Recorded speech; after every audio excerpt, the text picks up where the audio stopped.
अघोरी साधक आणि सैतानी ताकद यांची अनोखी जुगलबंदी असणारी ही कथा जितकी विचित्र विलक्षण तितकीच भयानक, भयोत्पाद माजवणारी ही दीर्घ कथा आपल्याला खिळवून ठेवल्याशिवाय राहणार नाही। तेव्हा भीतीने रक्त गोठावून टाकणाऱ्या या अघोरी सफरीसाठी तयार राहा।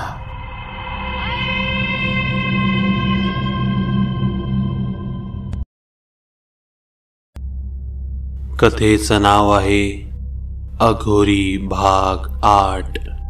लेखक दीपक पाटील।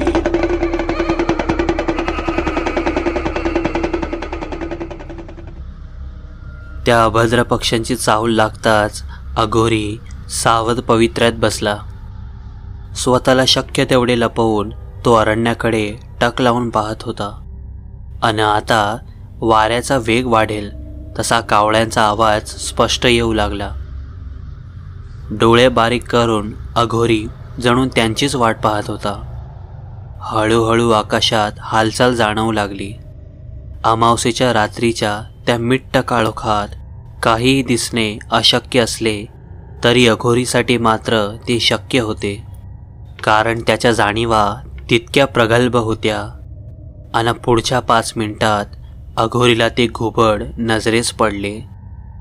ते तांबूस पांढरट रंगाचे घुबड तेच त्या कावळ्यांचे दिशादर्शक होते।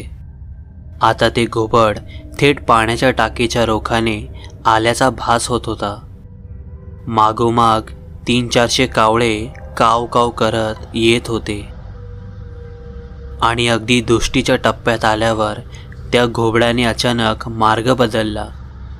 ते घुबड उजवीकडे वळाले तसे मागील कावळेही त्याचे अनुकरण करत त्याच्या मागोमाग जाऊ लागले। अघोरी मात्र स्तब्ध राहून ते नेमके कुठे चाललेत याचा मागोवा घेत होता। अन बघता बघता ती सैतानी टोळी एका विशाल मोहाच्या झाडावर विराजमान झालेली अघोरीने पाहिली। त्या मोहाच्या झाडाशेजारीच एक अपार्टमेंट दिसत होते। त्या सैतानी ताकदीचे भक्ष्य तिथेच असावे खात्री करत अघोरी उठला। आता त्याला विजेच्या वेगाने हालचाल करावी लागणार होती। तो त्रिशूळ सांभाळत थेट त्या वर्तुळाकृती जिन्याकडे धावला। ते मोहाचे झाड आणि अपार्टमेंट त्या पाण्याच्या टाकीपासून मैलभर अंतरावर असावे। तो जिना भरभर उतरत असताना काही काळ त्या अघोरीला घेरी आल्याचा भास झाला, पण स्वतःला सांभाळत तो शक्य तेवढ्या वेगाने तो जिना उतरला। आता तो थेट मोहाच्या झाडाच्या दिशेने धावत सुटला। आधेमध्ये येणाऱ्या बिल्डिंग्समुळे काहीशी अडचण निर्माण होत असली तरी ते मोहाचे झाड इतके उंच होते की मोठाल्या बिल्डिंग्स असूनही त्या झाडाचा शेंडा दूरवरूनही दिसत होता। झाडांच्या त्या शेंडाचा वापर आपली दिशा ठरवण्यासाठी करत तो अघोरी धावत होता। कितीही वेगाने धावला तरी त्याला त्या झाडाजवळ पोचायला किमान 10 मिनिटे लागणार होते, पण त्याआधी त्या सैतानी ताकदीने आपला डाव साधला तर? हा विचार करून तो अघोरी क्षणाक्षणाला आपला वेग वाढवत होता। वेगाने धावताना त्याच्या कृष्य देहाची विलक्षण हालचाल होत होती। डोक्यावरील लांब जटा आणि छातीपर्यंत रुळलेली दाढी थरथरत असल्याचा भास होत होता। स्मशानातील राख फासलेले त्याचे शरीर त्या भयान अंधाऱ्या रात्री पांढरेफटक दिसत होते। आपला उसळता श्वास सांभाळत डोळ्यात अंगार दाटवत तो अघोरी बेमाफपणे पळत होता। त्याला असं पळताना जर कोणी सामान्य व्यक्तीने पाहिले असते तर भीतीने घाबरगुंडी होऊन त्याचा जागीच मृत्यू झाला असता। शेवटी 8-9 मिनिटात तो अघोरी त्या झाडाजवळ पोचला। झाडापासून सुरक्षित अंतरावर लपून तो त्या सैतानी पक्ष्यांचा अंदाज घेत होता। एकाच वेळी 300-400 कावळे बसल्यामुळे ते मोहाचे झाड जणू जळून कोळसा झालेल्या एखाद्या झाडासारखे काळे फट्टक दिसत होते। अघोरीची नजर त्या पक्ष्यांच्या म्होरक्या असणाऱ्या त्या घुबडाला शोधत होती। आणि पुढील 2च मिनिटात ते घुबड झाडावरून अलगद उडत अपार्टमेंटच्या दिशेने जाताना त्याने पाहिले। घुबड 5व्या मजल्यावरील एका खिडकीत जाऊन त्या खिडकीसमोर स्थिर उडत राहून आत डोकावण्याचा प्रयत्न करत होता आणि पुढच्या क्षणाला ते पुन्हा त्या झाडाकडे झेपावले. तिकडे त्याची वाट पाहत असणारे ते सैतानी कावळे अचानक चेकाळल्याचा भास होऊ लागला. आपले भक्ष्य इच्छित ठिकाणी असल्याची खात्री झाल्यावर आता ते सैतानी पक्षी हल्ल्याच्या तयारीत असावे. अघोरी आता दब्या पावलांनी अंधारात उभ्या त्या मोहाच्या झाडाकडे सरकू लागला. आणि इतक्यात ते सैतानी कावळे अजिबात आवाज न करता अलगद उडत 5व्या मजल्यावरील त्या खिडकीजवळ जाऊन स्थिर होत जागीच उडू लागले. ते पाहून तो अघोरी जवळजवळ धावतच त्या झाडाजवळ पोचला. आपला त्रिशूळ उजव्या हातात घट्ट पकडून त्याने मंत्रोच्चारणास सुरुवात केली. तिकडे अलगद उडणारे ते कावळे एकमेकांच्या अगदी जवळ येत त्यांनी मानवी आकार धारण करायला सुरुवात केली. तो मानवी आकार एकजीव होत होत आता हवेत तरंगणारा एक मानवी देह तिथे दिसू लागला. अघोरी द्वेषाने मंत्रोच्चारण करत होता आणि त्याने वेगाने आपले त्रिशूळ उंचावून त्या मानवी आकृतीकडे रोख करत तो क्लिष्ट मंत्रोच्चारणास सुरुवात केली. तरंगणाऱ्या त्या काळसर आकृतीला अघोरीच्या उपस्थितीची जाणीव झाली असावी. एक क्षण कंपाऊंडच्या बाहेरील अंधारात उभ्या असणाऱ्या त्या अघोरीकडे पाहिल्यावर ती काळसर आकृती विजेच्या वेगाने खिडकीकडे झेपावली आणि क्षणार्धात जणू ती आकृती खिडकीतून आत प्रविष्ट झाली. हे सारं काही मायक्रो सेकंदात घडलं. मंत्रोच्चारण करणारा अघोरी चटकन थांबला, कारण तो आता ते मंत्र उच्चारू शकत नव्हता. मंत्र संपताच त्या दैवी मंत्राच्या शक्तीने हातात तप्त झालेल्या त्या त्रिशूळातून एक अग्निशलाखा निघणार होती आणि ती त्या काळसर आकृतीवर जाऊन आदळणार होती. पण आता ती काळसर आकृती गायब झाल्याने ती अग्निशालिका जाऊन समोरील इमारतीवर आदळण्याचा धोका होता आणि ती इमारत हा जबर हल्ला सहन करू शकणार नाही. त्या अघोरीला याची खात्री होती आणि म्हणूनच तो थांबला होता. पुढच्या क्षणाला काहीसा विचार करत तो अघोरी इमारतीच्या गेटकडे धावला. गेटच्या आतील बाजूस असणाऱ्या केबिनमध्ये बसलेला वॉचमन केव्हाच डाराडूर झोपला होता.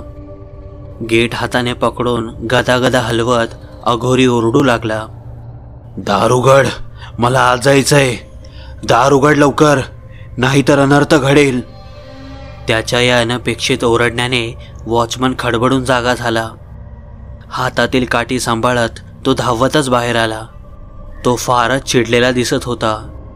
गेट बाहेर उभा असलेल्या अघोरीला पाहून तो काहीसा दचकलाही आणि झोपमोड झाल्याने तो त्या अघोरीला ओरडू लागला, ए पागल, चल भाग यहाँ से, नहीं तो मार खाएगा तू. अघोरीचे मात्र त्याच्याकडे लक्षच नव्हते.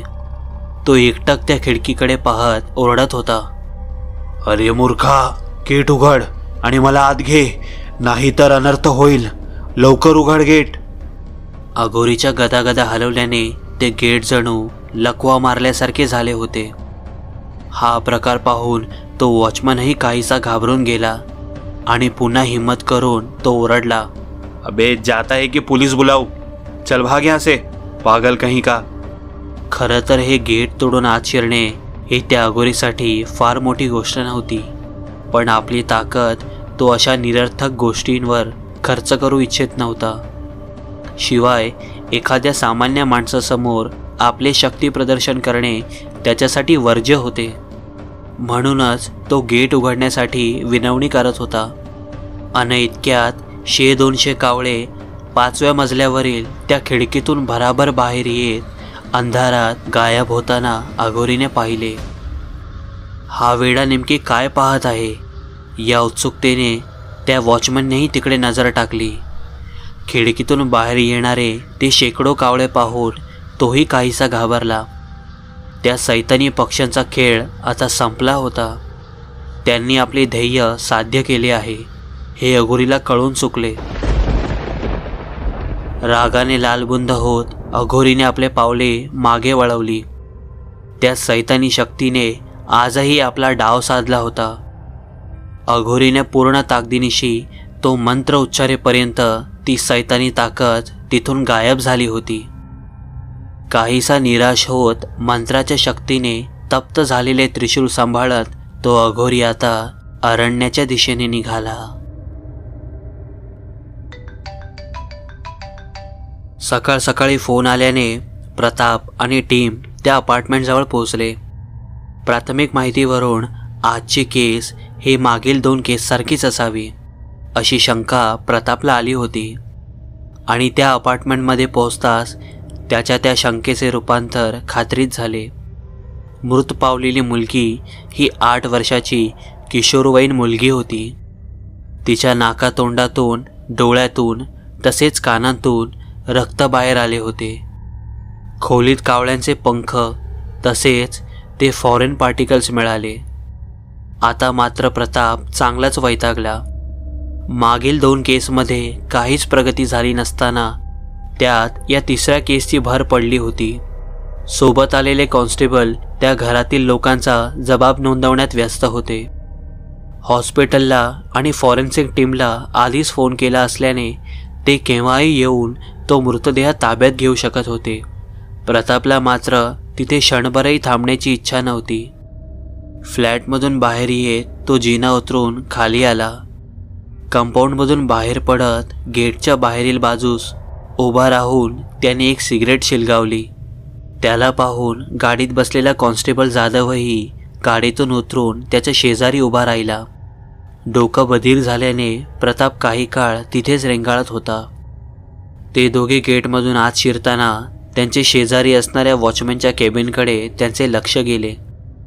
प्रतापला त्या वॉचमनची चौकशी करायची आहे हे लक्षात आल्याने जाधवने आपल्या करड्या आवाजात त्या वॉचमॅनला जवळ बोलावले. घाबरलेला तो वॉचमॅन धावतच येऊन त्यांच्यासमोर उभा राहिला. आता जाधवने त्याला काही प्रश्न विचारायला सुरुवात केली. वॉचमनच्या बोलण्यावरून तो अमराठी आहे हे त्या दोघांना समजले. जाधव आपल्या मोडक्या तोडक्या हिंदीमध्ये त्याला प्रश्न विचारू लागला. तो वॉचमनही सगळ्या प्रश्नांची उत्तरं देऊ लागला. थोडा वेळ ऐकत राहिलेला प्रताप जाधवला थांबण्याचा इशारा करत स्वतः त्या वॉचमैनला काही विचारू लागला. कल रात को तुमने यहाँ पे कुछ अजीब चीज़ें देखी? कोई आया था रात को इस बिल्डिंग में? कोई अजीब घटना घटी हो? ठीक से याद करके बताओ. यावर तो वॉचमॅनला रात्रीचा तो वेडा आणि खिडकीतून बाहेर पडणारे कावळे हा प्रसंग आठवला आणि त्याने तो प्रसंग सविस्तर त्या दोघांना कथन केला. रात्रीची ती हकीकत ऐकताच जाधवने टाळी वाजवली अन ओरडला, हा तोच असणार, मला डाऊट होताच. जाधवच्या त्या वाक्यांनी काहीही अर्थबोध न झालेला प्रताप ढिम्म उभा होता. जाधवला ही गोष्ट लक्षात आल्याने तो म्हणाला, साहेब, मागच्या 2 वेळी हा गोसावी मर्डर स्टॉपजवळ फिरताना मी पाहिलं होतं त्याला. मला तेव्हापासूनच डाऊट होता, पण खात्री न करता आपल्याला कसं बोलणार म्हणून शांत होतो. पण आज खात्री झाली, हा गोसावीच असावा या प्रकरणामागे. प्रताप अजून काहीही न समजल्याने प्रश्नार्थक नजरेने जाधवकडे पाहत होता. जाधव पुन्हा बोलू लागला, साहेब, तुम्ही पाहिले त्याला? तो नाही का दसरा चौकात झालेल्या त्या पहिल्या मुलीच्या प्रकारावेळी आपल्या गाडीसमोर आला होता? अंगावर पांढरी राख फासलेला, लांब जाटा असणारा तो गोसावी, आठवलं का? प्रतापला काहीही आठवत नव्हतं, पण तरीही तो रेटून बोलला, हो आठवतंय मला जाधव, पण त्याचा काय संबंध असू शकतो या प्रकरणाशी? अहो साहेब, त्या पहिल्या प्रकारावेळी तो गोसावी त्या अपार्टमेंट भोवतीच घुटमाळत होता आणि त्या दुसऱ्या मुलीच्या वेळीही त्याला मी अपार्टमेंट शेजारी पाहिलंय. या वॉचमनच्या म्हणण्यानुसार काल रात्रीही तो इथं आला होता. त्याचा काहीही संबंध नाही असं कसं म्हणू शकतो आपण? अहो साहेब, तुम्ही मानणार नाही, पण हे गोसावी मांत्रिक फार खतरनाक असतात आणि हे जे काही चालू आहे ते जादू टोण्याचाच प्रकार वाटतंय. तुमच्यासमोर कोणीही बोलत नाही, पण साऱ्या डिपार्टमेंटमध्ये हीच चर्चा आहे. आपण या गोसाव्याला शोधून काढायला पाहिजे. त्याच्याकडून नक्कीच काहीतरी माहिती हाती येईल साहेब. जाधव ओघात बोलून गेला. प्रतापने सर्व काही ऐकून खिशातून आणखीन एक सिगारेट काढली आणि ती शिलगावत काहीसा विचार करत तो म्हणाला, जाधव, कोण तो स्केच आर्टिस्ट? हां, कुमार. त्या कुमाराला बोलावून घ्या आणि त्या गोसाव्याचा स्केच बनवायला त्याला मदत करा. आपल्याला लवकरात लवकर त्या गोसाव्याला पकडायला हवं. असंही आपल्याकडे अन्य कोणता लीड नाही आहे. त्या गोसाव्याला पकडून काहीतरी हाती लागलं तर लागलं. प्रतापच्या या वाक्यांनी जाधव भलताच खुश झाला. प्रतापने त्याच्या बोलण्यावर विश्वास दाखवल्याने हर्षभरीत आवाजात तो बोलला, हो साहेब, आत्ताच फोन करून कुमारला चौकीवर बोलावून घेतो. 2 दिवसात त्या गोसाव्याला तुमच्या समोर हजर करतो की नाही बघाच. आनंदाच्या भरात जाधव थोडा जास्तच बोलून गेला. एवढ्यात फॉरेन्सिक टीम तिथे पोहोचली. प्रतापने त्यांना सूचना देत त्या फ्लॅटकडे पाठवलं. आता जाधवसह तो चौकीकडे जायला निघाला. प्रताप जेव्हा चौकीत पोहोचला तेव्हा तिथे वाट पाहत बसलेला तो स्केच आर्टिस्ट कुमार त्याला दिसला. प्रतापने लगेच जाधवांना सांगून त्याला कामाला लावले. पुढील 2 दिवसात जाधवांच्या सांगण्यावरून कुमारने त्या अघोरीचे हुबेहूब स्केच रेखाटले. स्केच तयार होताच जाधवांनी ते प्रतापच्या केबिनमध्ये जाऊन त्यांना दाखवले. प्रतापने ते स्केच हातात घेत काही क्षण निहाळले आणि मग तो बोलला, एक्सलंट जाधव, आता चटकन हे स्केच आपल्या CCTNSवर अपलोड करा, म्हणजे ते शहरातल्या सर्व पोलीस स्टेशनवर पोहोचेल. हा व्यक्ती सापडल्यास त्याला त्वरित ताब्यात घेऊन आमच्या स्टेशनला कॉन्टॅक्ट करायला सांगा. लवकर करा. पहिल्यांदाच या केसमध्ये काही लीड मिळाल्याने प्रताप भलताच उतावीळ वाटत होता. जाधवने हाताचा अंगठा दाखवून होकार देत तो कॅबिनमधून बाहेर पडला. त्याने लगेच कोपऱ्यात बसलेल्या एका तरुण कॉन्स्टेबलकडे ते स्केच देत ते लवकर CCTNS सर्व्हरवर अपलोड करण्यास सांगितले. CCTNS म्हणजे crime and criminal tracking network and system. हे अशी एक सिस्टम जी भारतातील सर्व पोलीस स्टेशनला इलेक्ट्रॉनिकली जोडते. पुढील काही सेकंदात त्या अघोरीचे स्केच शहरातील सर्व पोलीस स्टेशनमध्ये पोहोचले. आता वाट पाहावी लागणार होती. पण प्रताप खुश होता. इवलासा का असेना, पण एक आशेचा किरण त्याला दिसत होता. आता या सुतावावरून त्याला सर्व गाठण्याची कसरत मात्र करावी लागणार होती. CCTNS सिस्टमवर स्केच अपलोड करून आठवडा उलटला तरी त्या अघोरीची कोणतीच खबर आली नव्हती. प्रतापने आपल्या सर्व खबऱ्यांना बोलवून त्या प्रत्येकाला ते स्केच देत आपले नेटवर्क ॲक्टिवेट केले होते, पण खबऱ्यांनीही काही माहिती दिली नव्हती. आता सरणाऱ्या प्रत्येक दिवसासोबत प्रतापचा उत्साह मावळू लागला. आणि एक दिवस अचानक सकाळचा पेपर पाहून प्रताप दचकला. त्यात पहिल्या पानावर त्या अघोरीचे ते स्केच होते आणि हेडलाईन होती, शहर पोलीस हतबल, खुनी गोसावी मोकाट. प्रतापने ती बातमी सविस्तरपणे वाचली. शहरात घडलेले 3 मुलींच्या मृत्यूला तो गोसावीच कसा जबाबदार आहे आणि पोलीस खातं त्याला पकडायला कसं कुचकामी ठरत आहे, याबाबत फारच रंजक पद्धतीने लिहिलेली ती बातमी वाचून प्रतापचा राग अनावर झाला. मुळात तो अघोरीच या प्रकरणामागे आहे हे अजून सिद्ध झालं नव्हतं, पण हे पेपरवाले त्याला गुन्हेगार ठरवून मोकळे झाल्याने त्याला राग आला होता. आता मीडिया या प्रकरणात लक्ष घालणार म्हणजे अजून डोकेदुखी. ACP ऑफिसवरून फोन. विचार करून प्रताप अजूनच विचलित झाला. पुढील आठवडाभर न्यूजपेपर आणि TV चॅनलवर त्या अघोरीची बातमी वारंवार झळकू लागली. जिथं जिथं लोक त्याच्याबद्दल चर्चा करू लागली. ACP ऑफिसवरून येणारे कॉल्स वाढल्याने प्रतापचा ताण आणखीच वाढला.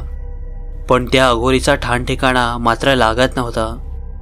एके दुपारी प्रतापला साधनाचा फोन आला. फोन पाहताच प्रताप काहीसा दचकला. मागील आठवड्यात 2 वेळा साधनाचा फोन येऊन गेला होता. कामात व्यस्त असल्याने प्रतापने तो रिसीव्ह केला नव्हता आणि तो रिव्हर्टही करू शकत नव्हता. आता साधना चिडली असेल या विचाराने काहीसा घाबरत त्याने फोन रिसीव्ह केला.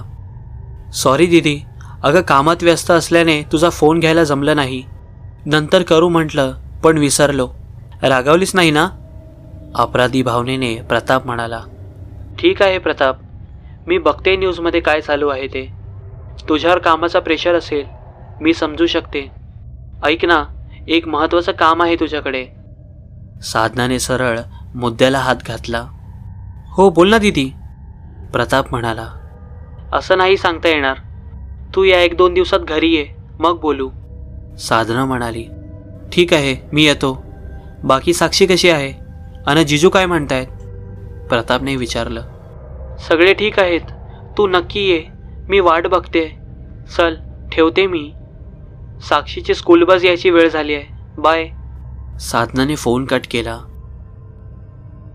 अघोरीचा शोध सुरू होऊन आता 15 दिवस होऊन गेले, तरीही काहीही प्रगती झाली नव्हती. खबरी नेटवर्क आणि इतर पोलीस दोन्हीही ठिकाणाहून काहीही पॉझिटिव्ह बातमी येत नव्हती. शहरातले नागरिकही निनावी फोन करून त्या अघोरीला खात्रीशीर पाहिल्याचं सांगत होते. पण प्रताप आणि टीम तिथे पोचल्यावर वेगळ्याच एखाद्या मांत्रिकाला पाहून त्यांचा हिरमोड होत होता. दिवस झरझर सरत होते. मीडियावाले जरी काहीसे थंड झाले असले तरी ACP ऑफिसवरून येणारे कॉल काही कमी होत नव्हते. प्रताप कधी नव्हे एवढा दडपणाखाली होता. साधनाचा मागील आठवड्यातही फोन येऊन गेला होता, पण कामाच्या व्यापात त्याला साधनाकडे जायला जमलं नव्हतं. आणि एक दिवस त्याला मिलिंदचा फोन आला. काय मग साहेब, काय चाललंय? मिलिंद म्हणाला. काय चाललंय? अरे वेळ लागायची वेळ आली आहे यार. काय चाललंय ते काही समजतच नाहीये, हताश प्रताप म्हणाला. अरे मी फोन यासाठी केला, उद्या संडे आहे, आईबाबांच्या लग्नाचा वाढदिवस घरीच साजरा करणार आहोत. तुला निमंत्रण द्यायचं होतं. उद्या संध्याकाळी घरी ये, जेवण करून जाशील. अन हो, बाबांनी तुझं नाव काढलं होतं काल, म्हणत होते तुझ्याशी बोलायचं आहे. येशील ना उद्या? मिलिंदच्या बाबांना माझ्याशी बोलायचं आहे? कशाबद्दल? प्रतापने कुतूहलाने विचारले. हो येतो मी, पण बाबांना माझ्याशी काय बोलायचं आहे? आता ते मला कसं ठाऊक असेल? येतोयस ना उद्या, आल्यावर त्यांनाच विचार. चल ठेवतो मी फोन, नक्की ये उद्या, म्हणत मिलिंदने फोन डिस्कनेक्ट केला. मिलिंदचे बाबा तर ज्योतिष विशारद आहेत, त्यांचं काय काम असावं माझ्याकडे? प्रताप काहीसा गोंधळला होता. पण आता उद्या जाणारच आहोत, बघूया म्हणत तो कामात व्यस्त झाला. मित्रांनो, तुम्हाला ही अघोरी सिरीज कशी वाटते कमेंट करून सांगा. आणि तुम्ही जर चॅनलवर पहिल्यांदा आले असाल तर चॅनलला सबस्क्राईब करून बेल आयकन प्रेस करायला विसरू नका. लवकरच भेटूया अघोरी भाग 9 सोबत. तोपर्यंत काळजी घ्या.